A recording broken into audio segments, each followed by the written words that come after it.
बहू ओ बहू, देख फिर से बारिश होने वाली है और तेरे कपड़े 2 दिन से यूं ही छत पर पड़े पड़े सूख रहे हैं और भीग रहे हैं। जा जाकर समेट ले वरना गीले हो जाएंगे। छत से अचार की बरनी नीचे लिए उतरते हुए सुलेखा जी कहती है, जिसे सुनकर सुलेखा जी की बहू मानसी अपने कमरे से तेज आवाज में चिल्लाते हुए जवाब देती है, ले आऊंगी सासू माँ, आप तो मेरे पीछे ही पड़ जाती है। अरे कपड़े मेरे हैं, फट जाएंगे तो मैं आपसे मांगने नहीं आऊंगी। जिसने मेरा हाथ पकड़ा है वही खरीद कर भी लाएगा। तो फिर आपके सिर में क्यों दर्द होने लगा सासू माँ? ऐसा बोलते हुए मानसी गुस्से से पैर पटकते हुए अपने कमरे से बाहर निकली और सीधा छत पर चली गई और कपड़ों को जोर जोर से खींच खींच कर उतारते हुए बड़बड़ाने लगी, जिसकी आवाज सीधा आंगन में सुनाई दे रही थी। अब इस घर में रहना मुश्किल हो गया है मेरा। थोड़ी देर आराम करना भी किसी को नहीं सुहाता। इस घर के लोग चाहते हैं कि मैं नौकरानी बनकर सारे घर की सफाई करूं, सबकी सेवा करूं, जैसे मेरा शरीर हांड मांस का नहीं पत्थर का है। अरे 2 घड़ी अपने कमरे में आराम क्या करो, माता जी को सीने में दर्द शुरू हो जाता है। अरे दिन भर बैल की तरह खटती हूँ, वो नहीं दिखता, पर 2 घड़ी का चैन दिख जाता है। सच में मैं ये रोज रोज के झिक झिक से थक चुकी हूँ। अब बर्दाश्त नहीं होता मुझसे इनका रोज रोज का टोका टोकी। पता नहीं क्या समझती है खुद को। दरअसल अपने इकलौते बेटे विनय के लिए सुलेखा जी ने बहुत सी लड़कियों को देखने के बाद मानसी का चुनाव किया था। दूध की तरह गोरी और बीएड तक पढ़ी सर्वांग सुंदरी मानसी को देखते ही सुलेखा जी उस पर मोहित सी हो गई थी और घर आते ही जिद पर अड़ गई थी कि मेरी बहू बनेगी तो सिर्फ मानसी ही, अन्यथा विनय भले ही कुंवारा रह जाए, मुझे मंजूर होगा। इस तरह सुलेखा जी ने 3 साल पहले अपने बेटे का विवाह मानसी से कर दिया था। मानसी अपने पूरे परिवार की लाडली थी, खासकर अपनी माँ की, इसीलिए वह थोड़ी जिद्दी, अहंकारी और स्वार्थी थी। उसके घर में उसकी माँ का ही शासन चलता था। बचपन से ही मानसी को उसकी माँ ने यही पाठ पढ़ाया था कि ससुराल जाने के बाद जितनी जल्दी हो सके अपना अलग घर बना लेना। संयुक्त परिवार में रहेगी तो सास ससुर की सेवा करनी पड़ेगी और जीवन भर उन लोगों की नौकरानी बनकर रहना पड़ेगा। ये बात मानसी के जहन में इस कदर बैठ गई थी कि उसे किसी की भी अच्छाई नहीं दिखती थी। वैसे तो सुलेखा जी का परिवार में भी किसी चीज की कोई कमी नहीं थी, पर मानसी के परिवार के मुकाबले में उनकी स्थिति कुछ कमजोर थी। सुलेखा जी के पति अविनाश जी एक छोटी सी परचून की दुकान चलाते थे, पैसे कमाते थे, पर उसी कम पैसों में उनकी पत्नी सुलेखा जी अपने घर को बड़े ही सलीके से चला रही थी। साथ ही अपने इकलौते बेटे विनय को भी उन्होंने अच्छी शिक्षा दिलवाई थी। इसीलिए तो विनय एक बड़ी कंपनी में सीनियर मैनेजर के पद पर काम कर रहा था, जिसकी शाखाएं देश भर के बड़े बड़े शहरों में थी। इसी वजह से विनय को अक्सर अपनी कंपनी की अलग अलग जगह की शाखाओं का दौरा करना पड़ता था। इधर मानसी अपनी माँ के सिकाई कदमों पर चल रही थी, इसीलिए आए दिन वो अपनी सास सुलेखा जी से बात बात पर झगड़ा करना शुरू कर दिया था। एक बार जो उसका मुंह खुल गया तो अब हर बात पर वो सुलेखा जी को ईंट का जवाब पत्थर से देना शुरू कर दिया था। अब तो उस घर में हर दिन सास बहू में झगड़ा होने लगा था। जिस घर में मानसी के आने से पहले जो शांति थी, अब उस शांति का वहाँ नामो निशान भी ना रहा। रोज रोज की नोक झोंक से तंग आकर सुलेखा जी हर दोपहर घर से थोड़ी दूर एक कमरे में गांव की असहाय औरतों की मदद करने में बिता रही थी। इधर सुलेखा जी के पति अविनाश जी एक शांति प्रिय व्यक्ति होने के नाते दोनों को कुछ भी नहीं कह पाते थे, क्योंकि वो शुरू से घर की औरतों के मामले में कोई टांग नहीं अड़ाते थे। वैसे अपनी पत्नी को अधिक प्यार करते थे, इसीलिए उसे अपने तरीके से समझा दिया करते थे, पर बहू के मुंह लगना उन्हें सही नहीं लगता था। इसीलिए वे अपनी दुकान से लेट आने लगे। दूसरी तरफ मानसी रात दिन विनय के कान भरने लगी कि अब वह इस घर में नहीं रहेगी। उसे या तो वह उसके मायके पहुंचा दे या दूसरा मकान किराए पर लेकर रहे। रोज रोज सास बहू के झगड़े सुनकर विनय भी बहुत ज़्यादा परेशान हो चुका था। उसे समझ नहीं आता था कि वो करे तो क्या करे, क्योंकि एक तरफ माँ थी और दूसरी तरफ पत्नी। इसीलिए चुनाव करना उसके लिए बेहद मुश्किल था। तभी एक शाम को जब विनय अपने ऑफिस से आया तो सीधा अपने कमरे में गया। कमरे में मानसी गुस्से से बाल बिखराए बैठी थी।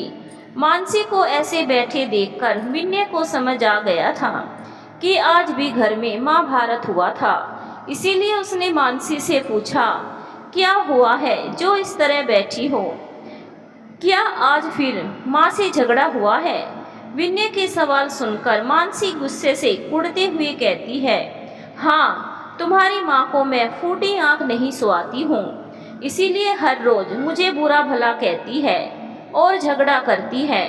वो चाहती ही नहीं कि मैं इस घर में रहूं, इसीलिए तो आए दिन मुझसे बिना बात पर झगड़ा करती है।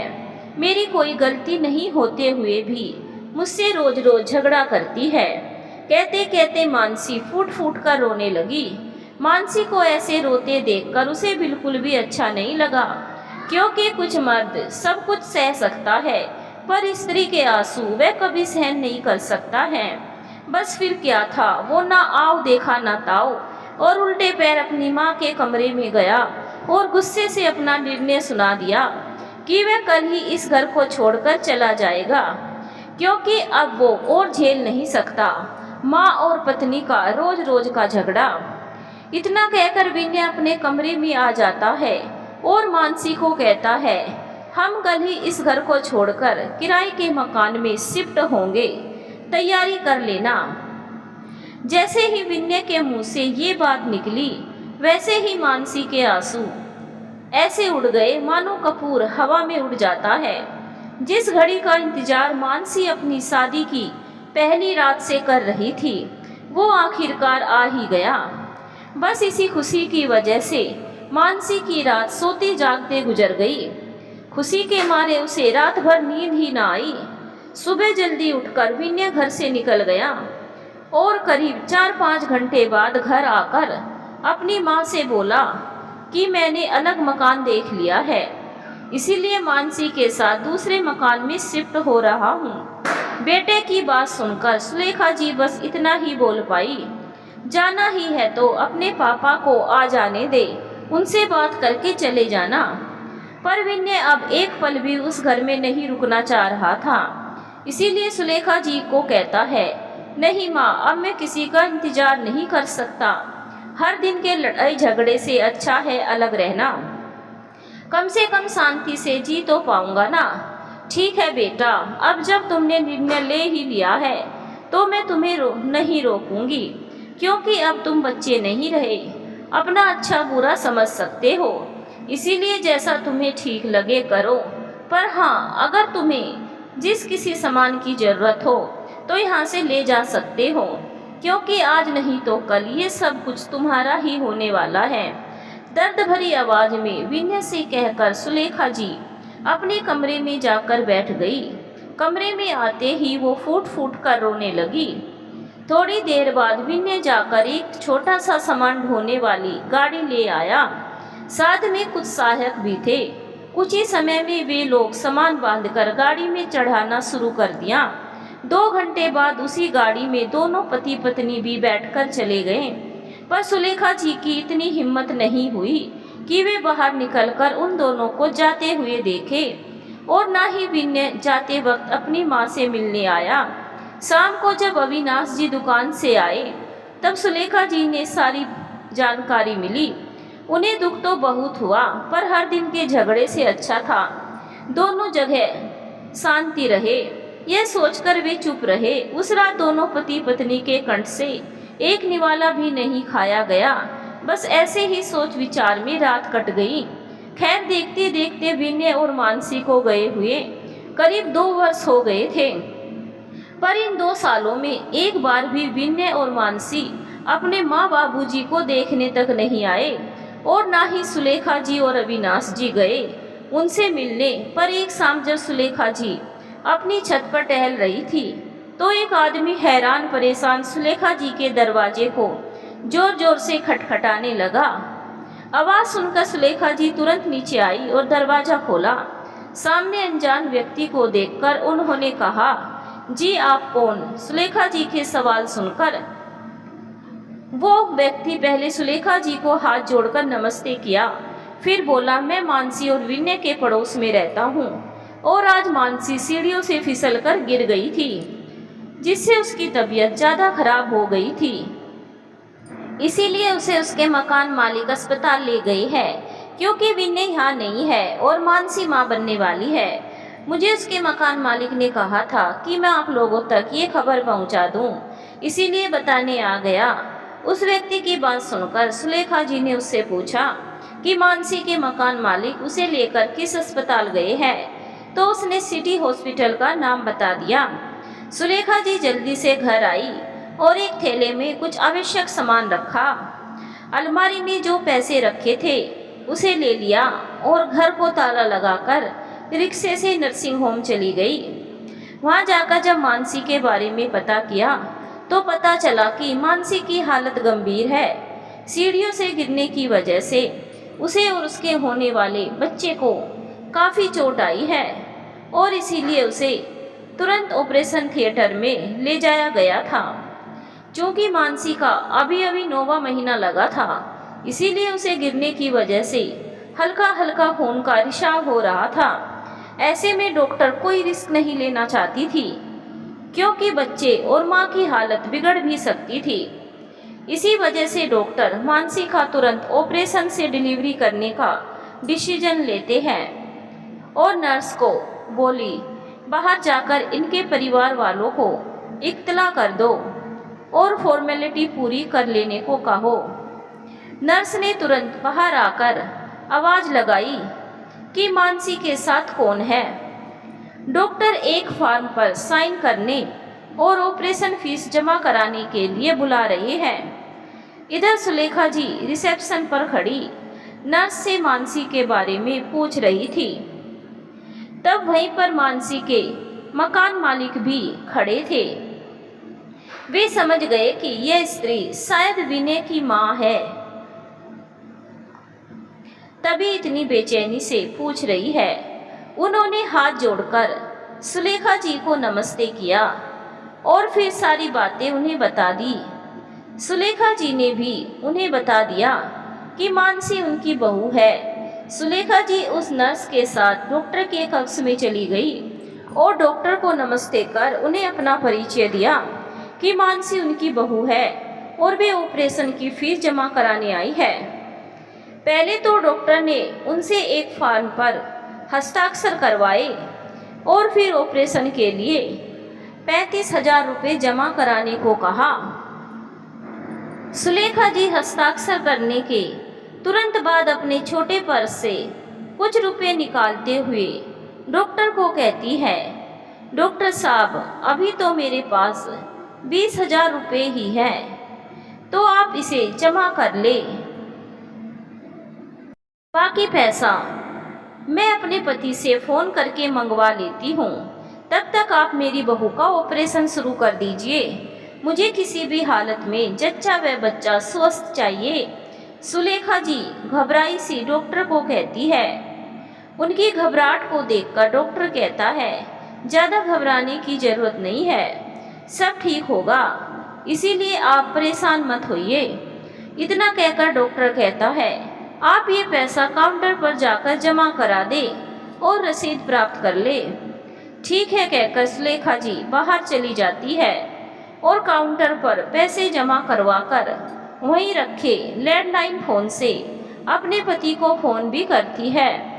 फिर अविनाश जी को फ़ोन पर सारी बातें बता देती है और फिर कहती है उन्हें कुछ पैसों की ज़रूरत पड़ेगी, इसीलिए आते वक्त कम से कम 20,000 रुपये अपने पास रखने को बोली। ठीक है कहकर अविनाश जी फ़ोन रख देते हैं और पैसों का जुगाड़ करने लगते हैं। करीब 1.5 घंटे बाद अविनाश जी वहाँ पर पैसा लेकर पहुँच जाते हैं। लेकिन मानसी के मम्मी पापा अभी तक नहीं आए थे। फिर दोनों पति पत्नी ऑपरेशन रूम के बाहर लगे एक बेंच पर बैठकर इंतजार करने लगे। थोड़ी देर बाद एक नर्स सुलेखा जी के पास आकर पूछने लगी, मानसी के साथ कौन आया है? सुलेखा जी ने कहा, मैं आई हूँ। तब नर्स मुस्कुराते हुए कहती है, बधाई हो, लड़का हुआ है। नर्स ने कहा, जच्चा और बच्चा दोनों स्वस्थ है। फिर थोड़ी देर बाद एक नर्स ने बच्चे को लाकर सुलेखा जी को दिखाया, जिसे बड़े प्यार से उन्होंने पहले तो देखा। फिर उसका माथा चूम अपने पति से कुछ इशारा किया। अविनाश जी ने 1000 रुपये का नोट निकालकर नर्स को देते हुए कहा कि यह मेरी तरफ से आप सब लोगों को मिठाई खाने के लिए है। थोड़ी देर बाद मानसी को एक स्ट्रेचर पर लिटाकर वार्ड में लाया गया, पर अभी भी वो बेहोश थी। फिर वार्ड में एक बिस्तर पर लिटाकर उसके पास के पालने में बच्चे को भी लिटा दिया गया। सुलेखा जी वहीं एक बेंच पर बैठकर कभी बच्चे को तो कभी मानसी को देखती रही और अविनाश जी को दुकान पर भेज दिया, क्योंकि अब तक बहुत लेट हो चुका था और दुकान बंद करने का समय भी हो चुका था। करीब 4:30 बजे 4 घंटे बाद मानसी को होश आया। जब मानसी की आंख खुली तो देखा उसकी सास सुलेखा जी उसके पास बैठी है और उसकी गोद में एक बच्चा भी था। बेटा आया है बेटा, बिल्कुल विनय की तरह है। जब विनय हुआ था तो वो भी ऐसा ही था, सुलेखा जी मुस्कुराते हुए बोली और मानसी के माथे पर हाथ फेरने लगी। ममता भरा हाथ का स्पर्श पाकर मानसी को बड़ा अच्छा लग रहा था। तभी उसके मकान मालिक भी वहाँ आ गए और बोले, बधाई हो मानसी, बहुत बहुत बधाई हो।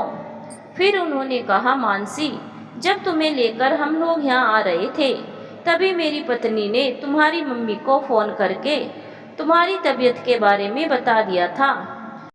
तब उन्होंने जल्द से जल्द अस्पताल पहुँचने के बारे में बोल रही थी, पर शाम से सुबह हो गई, पर अभी तक ना वो आई ना ही तुम्हारे पापा आए। शाम से सुबह हो गई थी, पर अभी तक सुलेखा जी ने कुछ नहीं खाया था, बल्कि चाय तक भी नहीं पी थी। रात भर वह बेड के पास स्टूल पर बैठी कभी मानसी का सिर दबाती तो कभी बच्चे के रोने पर उसे उठाकर घुमाती। इस तरह जिम्मेदारी को ढोते उनकी रात आंखों आंखों में कट गई। सुबह अविनाश जी थर्मस में चाय लेकर आए और दोनों को कपों में डालकर चाय दिए और फिर पत्नी की ओर देखते हुए बोले, सुलेखा तुम अब घर जाओ, थोड़ा फ्रेश हो जाओ, तब तक मैं यहाँ रुकता हूँ। वैसे भी कल से तुमने कुछ खाना भी नहीं खाया है। तुम्हारा खाना किचन में कल से ज्यों का त्यों बना रखा है, इसीलिए घर जाओ, नहा धो लेना और कुछ खा लेना और बहू के लिए खिचड़ी बनाकर लेती आना। तब तक मैं यहाँ पर बैठता हूँ। आज वैसे भी मैंने दुकान को स्टाफ के हवाले करके आया हूँ, तो कोई जल्दबाजी नहीं है। अविनाश जी के कहने पर सुलेखा जी दोनों को बहुत सी हिदायतें देकर चली जाती हैं। अविनाश जी वहीं बेंच पर बैठ जाते हैं। करीब 1 घंटे बाद अविनाश जी कुछ सोचकर मानसी से बोले, बहू मैं जरा बाहर बैठता हूँ, कोई चीज़ की ज़रूरत हो तो नर्स से कहलवा देना। ऐसा कहकर वो वार्ड से बाहर निकल जाते हैं और बाहर बैठ जाते हैं। उस वार्ड में और भी प्रसूता स्त्री थी। शायद उसी वजह से अविनाश जी को अच्छा नहीं लग रहा था वहाँ बैठना। खैर उनके बाहर जाते ही मानसी की बगल वाले बेड पर बैठी एक औरत जो अपनी बेटी की देखभाल कर रही थी, क्योंकि कल उसकी भी बेटी का ऑपरेशन से बच्चा हुआ था। वो वहीं बैठे बैठे मानसी को देखकर पूछने लगी, बेटी तुम्हारे मम्मी पापा तो तुम्हारा कितना ख्याल रखते हैं और वो तुम्हारी माँ बेचारी रात भर भूखे प्यासे तुम्हारी सेवा करती रही। अच्छा हुआ जो तुमने उन्हें आराम करने के लिए घर भेज दिया। बेचारी काफी थक गई थी यहाँ बेंच पर बैठी बैठी। उस औरत की बात सुनकर मानसी कहती है, चाची जी ये दोनों मेरे मम्मी पापा नहीं है बल्कि सास ससुर है। क्या? ऐसा बोलकर वो औरत आश्चर्य से मानसी का मुंह देखने लगी। फिर उसने कहा, क्या दुनिया में ऐसी भी सास होती है जो कल से बिना खाए पिए अपनी बहू की सेवा कर रही है? बेटी तुम बहुत खुशनसीब हो जो तुम्हें ऐसे सास ससुर मिले हैं। पूरा वार्ड अब तक यही समझ रहा था कि ये तुम्हारे अपने मम्मी पापा है। कोई सास अपनी बहू के लिए इतना कर सकती है यह मैंने पहली बार देखा है। मैं तो तुम्हें यही कहूँगी कि कभी अपनी सास को तकलीफ मत देना, कभी उनसे कठोर बातें मत बोलना, क्योंकि हर किसी की किस्मत में ऐसे सास ससुर नहीं होते। मेरी ही बेटी को देख लो, अब तक झांकने तक नहीं आए और ना ही फोन से हाल समाचार ही लिया। इतने में एक नर्स मानसी को इंजेक्शन लगाने आ गई। उस औरत की बेटी ने शायद पानी मांगा और उसे वह पानी पिलाने चली गई। उस औरत के जाने के बाद मानसी सोचने लगी कि उसकी मम्मी भी एक औरत है और उसकी सास भी, पर दोनों में कितना फर्क है। तभी बेटा चाय पी लो की आवाज से मानसी का ध्यान भंग हो गया। सामने अविनाश जी हाथ में चाय का प्याला लिए खड़े थे। इन लोगों के साथ गलत व्यवहार करके मैंने बहुत बड़ा अपराध किया है। फिर मानसी का ध्यान भंग हुआ क्योंकि अविनाश जी बगल वाली स्त्री से कह रहे थे, बहन जी आपको एक कष्ट दे रहा हूँ, आप मेरी बहू को हाथ लगाकर उठा दे ताकि वह चाय पी ले। वह औरत उठी और मानसी को उठाकर चाय पिलाने लगी तो अविनाश जी बाड़ से बाहर चले गए।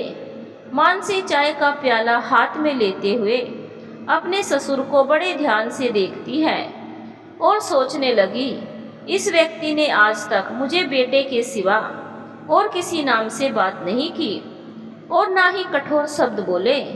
सच में मैंने इन लोगों के साथ बहुत बुरा व्यवहार किया है, मुझे ऐसा नहीं करना चाहिए था।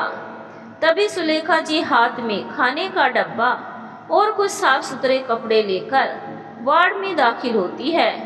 फिर मानसी के कपड़े चेंज करके उसे अच्छे से आराम से तकिए के सपोर्ट से बैठाकर हल्का लिक्विड खाना आहिस्ता आहिस्ता खिलाने लगती है।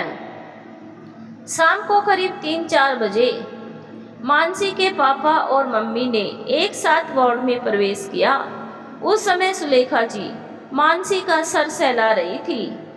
बेड की दूसरी तरफ एक खाली बेंच पर वे दोनों बैठ गए। दोनों का यहाँ आना ऐसा लग रहा था कि जैसे किसी पार्टी में आए हो। मानसी के पापा बार बार अपने कपड़े को ठीक कर रहे थे और माँ का तो कहना ही क्या था, दोनों के कपड़ों से महंगे परफ्यूम की खुशबू आ रही थी। पूरा जच्चा बच्चा वार्ड उस खुशबू से महक रहा था। दोनों ने औपचारिकता बस हाथ जोड़कर सुलेखा जी को नमस्कार किया और फिर उनसे कोई बात नहीं की। एक थैले में कुछ सामान रखकर सुलेखा जी उठते हुए मानसी से बोली, बहू जितना मुझसे बन सका मैंने कर दिया। अब तुम्हारे मम्मी पापा आ गए हैं, अब मैं अपने घर जा रही हूँ। तुम भी 1 सप्ताह बाद अपना टाका कटवा कर अपने घर चली जाना। और हाँ, आज तक की दवाइयों का और अस्पताल के बिल का भुगतान तुम्हारे ससुर जी ने कर दिया है, जिसकी सारी रसीदें तुम्हारे तकिए के नीचे रखी है। विनय आएगा तो उसे मेरा आशीर्वाद कह देना। इतना कहकर चलने के लिए जैसे ही उन्होंने कदम बढ़ाया कि अचानक उन्हें लगा कि उनका आंचल कहीं फंस गया है। उन्होंने पीछे मुड़कर देखा तो मानसी उनका आंचल पकड़े हुई थी और डबडबाई आंखों से उन्हें ही देखे जा रही थी। सुलेखा जी ने आंचल छुड़ाने का प्रयास किया तो मानसी धीरे से बोली, मम्मी जी, क्या आप अपनी इस मूर्ख बेटी को माफ़ नहीं करेगी? सुलेखा जी ने झट से मानसी का सिर अपनी छाती से लगा लिया और उस समय उनकी भी आंखें छल छला उठी। उन्होंने उसके माथे को सहलाते हुए बोली, पगली कहीं की, कभी माँ भी अपनी बेटी से नाराज होती है क्या? स्वयं को मूर्ख क्यों कहती है? अरे सैकड़ों लड़कियों में से चुनकर तुझे मैं अपने घर लाई थी, तो तू मूर्ख कैसे हो गई? तू मेरी बहू नहीं बेटी है, और हमेशा मैंने तुझे बेटी ही समझा है। सुलेखा जी रोती जा रही थी और कहती जा रही थी। इधर मानसी भी फूट फूट कर रोए जा रही थी, जिसे देखकर सुलेखा जी कहती है, ज़्यादा नहीं रोते बेटा, अभी तुम्हारा शरीर कमज़ोर है, टाँके कच्चे हैं और रोने से उन पर जोर पड़ता है और टूटने का भय रहता है, इसीलिए चुप हो जा। ऐसा कहकर वे अपने आंचल से मानसी के आंसुओं को पोंछने लगती है कि तभी अचानक सुलेखा जी का ध्यान दूसरी तरफ बैठे मानसी के मम्मी पापा की ओर गया। तो वे लोग कब के चले गए थे। शायद उसकी माँ ने सोचा होगा कि अब वहाँ उनका कोई काम नहीं बचा था, इसीलिए अपना सामू लेकर जा चुके थे। खैर, एक सप्ताह बाद मानसी के टाँके कट चुके थे और उसे अस्पताल से छुट्टी की अनुमति मिल गई थी। विनय भी काम से वापस आ गया था। जब वह अपने किराए के मकान पर गया तो उसे पता चला कि मानसी अस्पताल में है और उसे बेटा हुआ है। साथ ही उसका मकान मालिक मानसी के साथ हुए घटना का भी जिक्र करता है। सब कुछ सुनकर वो फौरन अपना सामान कमरे में रखकर सीधे अस्पताल चला जाता है, जहां माँ को मानसी के पास देखकर पहले तो गिलानी से विनय के पांव ही आगे नहीं बढ़ पा रहे थे, लेकिन जब उसने मानसी और अपनी मम्मी को मुस्कुराते हुए देखा तो मम्मी के पास जाकर उन्हें पैर छूकर प्रणाम करता है। आज मानसी को अस्पताल से छुट्टी मिलने वाली थी, इसीलिए उसने विनय को स्पष्ट शब्दों में कह दिया कि वह अब किराए के मकान में न जाकर मम्मी के साथ सीधे अपने घर में अपने बच्चे के साथ जाएगी। मानसी की बात सुनकर विनय काफ़ी खुश हो जाता है, क्योंकि उसका घर फिर से एक होने जा रहा था और मानसी को अपनी गलती का एहसास भी हो चुका था। बस इसीलिए विनय उसे सीधा अपने घर ले जाता है, जहां सुलेखा जी पहले से ही बहू पोते का बेसब्री से इंतजार कर रही थी। बहू और पोते के आते ही सुलेखा जी मानसी का अच्छे से स्वागत करती है। आरती की थाली और आलता लगे पैरों से फिर से एक बार मानसी का गृह प्रवेश करवाती है। अब उस घर में खुशियां ही खुशियां थी, सभी के चेहरे मुस्कुराहट थी। नन्ही सी जान सबके लिए खिलौना बना हुआ था। मानसी पर अभी भी डॉक्टर द्वारा बहुत प्रतिबंध थे, इसीलिए वह केवल अपने कमरे में लेटी रहती थी। घर का सारा काम सुलेखा जी ही करती थी। 2 हफ्ते बाद सुलेखा जी मानसी के पास जाकर बोली, बेटी मैं जरा बाहर जा रही हूँ, इसीलिए बाहर से ताला लगाकर जा रही हूँ ताकि तुझे बार बार उठना ना पड़े। ऐसा कहकर वे बाहर से ताला लगाकर चली गई। सुलेखा जी के जाने के बाद मानसी भी बेटे को सुलाकर सो गई। 1 घंटे बाद अचानक जब मानसी की आंख खुली तो देखा कि कमरे में ट्यूबलाइट जल रही है। वह धीरे से अपने कमरे से बाहर निकली तो देखा कि आंगन में चावल के घोल का अल्पना बना हुआ था और वहाँ पर बहुत से दीपक रखे हुए हैं, जिन्हें मम्मी जी बैठकर जला रही है। दिवाली बीतने के बाद मम्मी जी दीपक जला रही है, यह रहस्य उसकी समझ में नहीं आ रहा था। वह धीरे से अपनी सास के पास गई। मानसी की पायल की आवाज़ से सुलेखा जी का ध्यान दरवाजे की ओर गया तो उन्होंने देखा कि दरवाजे पर मानसी खड़ी है। मानसी ने आश्चर्यचकित स्वर में पूछा, मम्मी जी दिवाली तो कब की बीत गई, फिर ये सब आज क्यों? तब सुलेखा जी उठकर मानसी के पास गई। और मुस्कुराते हुए मानसी के गालों को प्यार से छूते हुए बोली, मेरे घर वर्षों बाद मेरे बच्चे आए हैं तो दिवाली तो अभी ही मनाऊंगी। मेरी बेटी दिवाली के बाद गई थी और दिवाली के बाद अपने साथ मेरे पोते को भी लेकर आई है। इस खुशी में मैंने आज दिवाली मनाई है।